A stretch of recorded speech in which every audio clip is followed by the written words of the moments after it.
ښه راغلاست سهار مو په خیر د دوشنبې د ورځې روڼ سهار له شمشاد څخه په ژوندۍ بڼه ګورئ د خپرونې وروستۍ برخه د میلمه خورانغی ډاکټر صاحب نوید خپلواک د سرطاني ناروغیو متخصص و د هغه ناروغۍ په اړه باندې چې وایرسي ناروغۍ چې اوس په چین کې پیدا شوې ده او دغه اندېښنې موجودې دي چې نورو هېوادونو ته بیا افغانستان ته به هم سرعت وکړي په دې ورسره خبرې موږ کولې خو رانغی ټلیفوني ځواب نه کړ په هر صورت باندې زموږ همکاره مینه اکبري راغلې د سټوډیو ته او نن به وګورو چې مینې خپرونې ته کوم معلومات راوړي دي مینې خیر راغلی سهار د بخیر مننه حشمت ستاسو د هم سهار په خیر وي مریم ستا د هم سهار په خیر وي سلامونه درنو لیدونکو ستاسو د هم ښکلی سهار په خیر وي هیله ده چې د نن ورځې سهار مو هم په خوښۍ او خوشحالۍ سره پیل کړی وي او تر دې دمه مو رارسولی اوسېږي درنو لیدونکو نن مې هم که څنګه چې زموږ همکار حشمت ستانکزي ویلې کومه ناروغي کوم وایرس چې په چین کې پیدا شوی ده رامنځته شوی ده د کرونا په نوم باندې نن مې د دې په اړه باندې تاسو ته معلومات چمتو کړي دي هیله ده چې د خپرونې تر پایه زموږ ملتیا وکړئ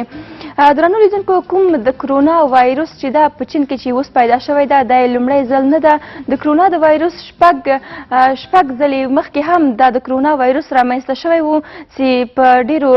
جګو واکسینونو باندې بېرته له منځه تللی ده خو اوس دا یو هم ډول ده چې د کرونا د ناروغۍ چې اوس بیا د چین په هوبای ولایت او په وهان ښار کې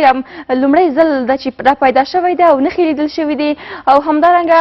د چین د وهان ښار تقریبا چې 2 میلیونه کسان تشکیلوي ټول قرنطین شوي دي د هغه وهان ښار نه بهر ورته هېڅ اجازه نشته چې ووځي او د واکسینونو لارې چارې روانې دي د خپلو د نورو کشورونو څخه یې هم هیوادونو څخه یې هم مرستې غوښتې دي دا چې ورسره مرسته وشي د واکسینونو د ترلاسه کولو لپاره تر څو چې دا وژونکې ناروغي له منځه لاړه شي همدارنګه له بده مرغه دا د کرونا وایرس نه تنها په چین کې بلکې نورو هیوادونو ته هم منتقل شوی ده لکه جاپان جنوبي کوریا تایوان استرالیا تایلند عربستان امریکا او فرانسه هم پرې اخته شوي دي دا ځکه چې کوم کسان چې د چین امریکا دغو هیوادونو ته چې ستون شوي دي د چین د وتو په حالت کې ځکه د امریکا د فرانسې کوم هیوادونو چې ما نومونه یې واخیستل هغوی هم پرې اخته شوي دي خو اوس په دې وروستۍ کې حشمت د چین ولسمشر شي جینګ پینګ په دې باندې کوم سیلانیان چې چین ته ځي او یا هم د چین نه اوس نشي کولی خلک بهر وځي او چین ته هم څوک نشي تللی بندیز یې پرې لګولی ده همدارنګه د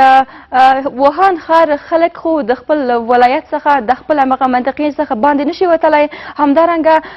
د چین ولسمشر شي جینګ پینګ ټول عام وګړي د پلازمینې ته د تګ راتګ څخه یې هم منع کړي دي چې نشي تللی پلازمینې ته دوی لاړ شي او تګ راتګ وکړي همدارنګه څېړنو ښودلې ده چې په چین کې همدا شته ناروغۍ هم د حیواناتو ځکه چې په چین کې د ډېری حیواناتو غوښه خوړل کېږي نو د همدې له کبله پیدا شوي ده د دې اصلي منبع سرمنشي هم همغه د حیواناتو د غوښو خوړل دي حشمت زما ډېره ویره دا ده چې زه ډارېږم خدای نخواسته چې د افغانستان ته هم رانشي داسې دې ویلې حشمت مل چې وایي حشمت ته مریم کله په کرونا خلاص شوې که افغانستان ته پرون ډاکټر صاحب حبیب اروال چې زموږ همکارانو سره خبرې کړې ویلې چې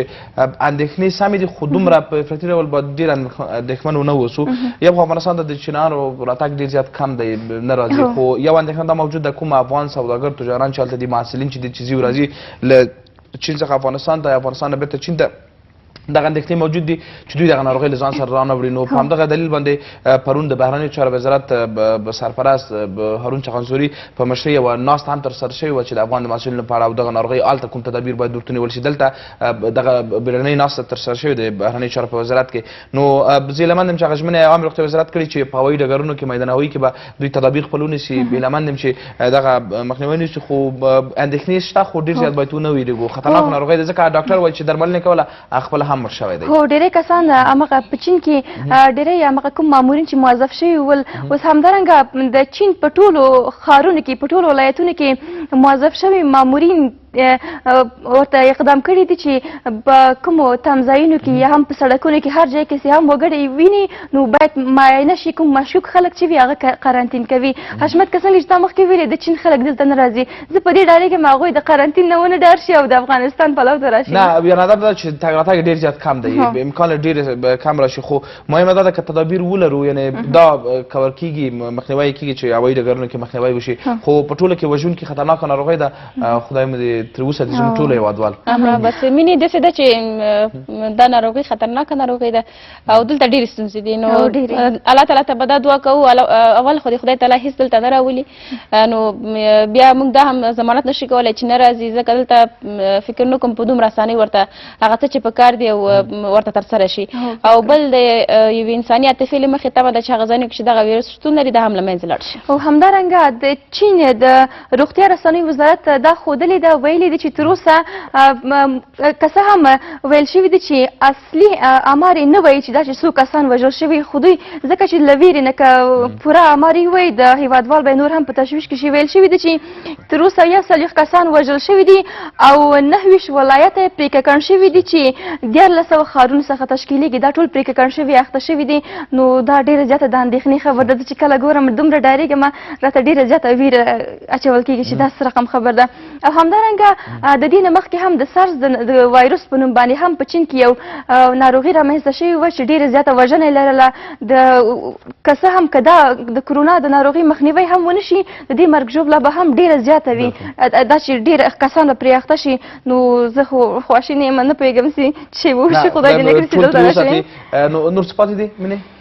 نه تر اوسه اوس خو شی نه دي پاتې ما سره خو شته دي معلومات خو دا چې زه جګرخونه شم د ما نه هر څه ګډوډ زه بس نه انشاءالله دومره تشویش وړ نه ده ډېره مننه کوم مینې. هیله کوم مننه. خیر اوسئ. وروستۍ شېبې د درنو لیدونکو همکاران وایي چې خبرې زیات شولې تفریح به وکړو یوه سندره به وګورو بېرته به راوګرځو خدای پاماني به وکړو.